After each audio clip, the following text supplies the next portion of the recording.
my name is Eleanor, and I have OCD, obsessive compulsive disorder. And it has taken me over 15 years to say that out loud without shame. I was in my late 20s. I just quit my job and wasn't in any kind of relationship. Was kind of lost. And these weird things were just starting to happen. Like it just took me forever to lock the door and washing my hands. Little things started to bother me. Like my cat would rub up against my pant leg just before going to work. And all of a sudden I felt like my pants weren't clean. So I had to change them. And then, locking the door became a process. Would turn the key to lock, then unlock, then lock, unlock. Then I'd pull the handle 3 times. I'd walk away. I'd think, oh, not sure I locked it. I'd go back. Then I'd get in my car, drive down the street. Did you lock the door? And I'm thinking, my gosh, we just spent 5 minutes locking the door. But it said, but what if you didn't lock the door? And it would be such a strong feeling that I would turn the car around to go back and check. By the end of the day, I was just exhausted. Like TV, if I could relax and watch TV, that would be great. But no, again, you're just watching TV and boom, again, some random thought. It was so all-consuming what I was going through. And like I said, in your late 20s, I'd quit my job. I wasn't in a relationship.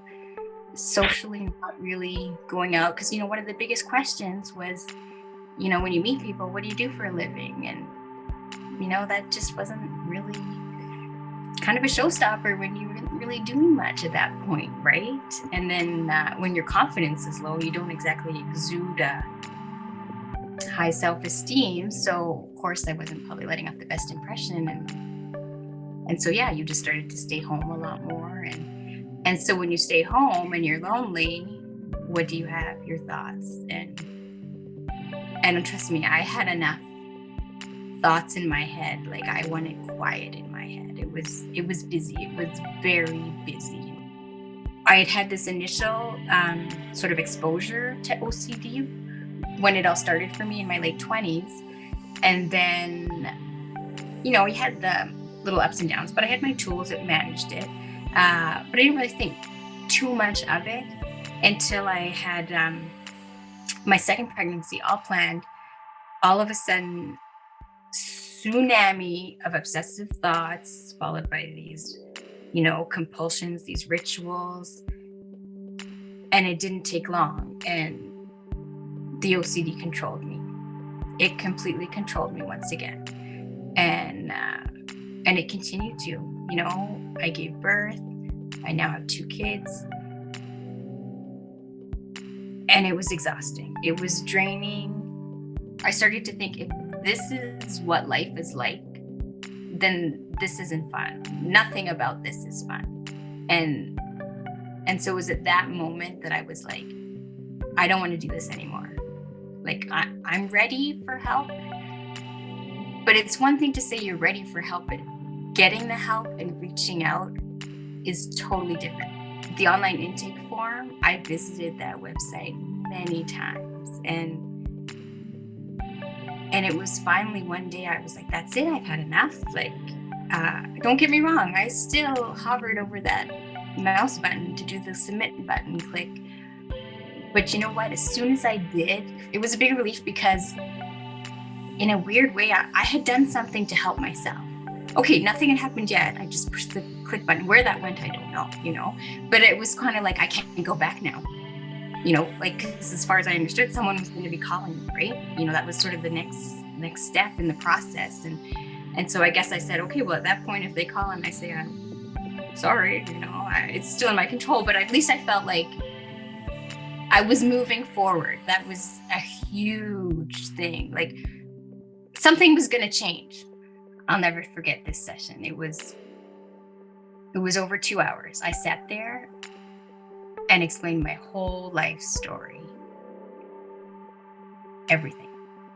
Every bad thing that ever happened to me, any person I felt did wrong, And at the end, I said, okay, so Shirley, you can blame this on someone.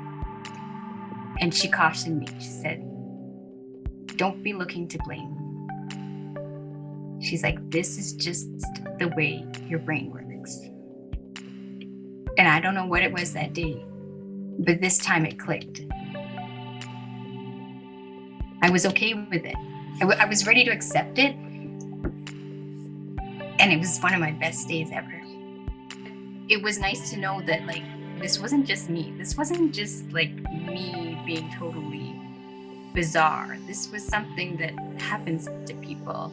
And, there's tools. There's tools that will help with this and make it manageable. Writing was one of the tools that was useful. So,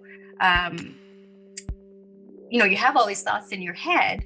So get them down on paper, read them, and sort of analyze them in a way to be like, okay, like, is this possible? Let's think about this from another perspective, right? And so sometimes just getting them down on paper was even helpful. The whole process of reaching out and getting help, it's just so empowering. And I always remember something my mom said to me when I kind of finally told her what was going on. She said, you won't realize it now, when you're in the thick of things, but she said, you will be stronger for this.